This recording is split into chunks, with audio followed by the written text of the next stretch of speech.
Владимир Путин белән туры элемтә дәвам итә, тапшыру ил башыны икътисади вәзгыять белән бәйле фикерләвеннән башланды. Владимир Путин узган елда инфляцияга бәйле рәвештә ил халкының кереме 1%-ка кимеп, хезмәт хакының 1,3%-ка артуын билгеләп узды.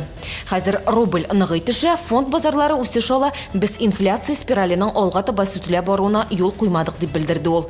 Россиянең төрле почмагыннан элемтәгә керергә мөмкин, хәзерге вакытка 3 миллионга якын сорау кабул ителде.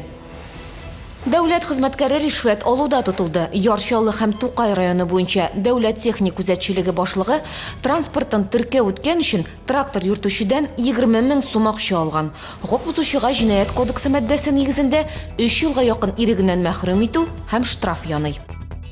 Россия почтасы бүлекләрендә сугыш ветераннарына бушлай авиабилетлар алу мөмкинлеге бирелде. Бу хакта Россия президенты указга кул куйды. Сугыш ветераннары һәм инвалидлары шулай ук аларны озатып йөрүче бер кеше 3 майдан алып 12 майга кадәр Россиянең төрле почмагына бушлай оча алачак. Бүген балалар иҗат сараенда татар кызын һәм татар егетен сайладылар. Бәйгене сайлап алу турларында 13 балалар бакчасы катнашты. Бүген финал туры узды. Биредә 5 кыз һәм 5 малай катнашты. Бәйге шартлары буенча үзең турында татарча матур итеп сөйли белергә, иҗади номер күрсәтергә кирәк иде. Бу һәм башка вакыйгалар турында яңалыклар тапшыруыннан белерсез, ул 19 сәгать 15 минутта эфирга чыга.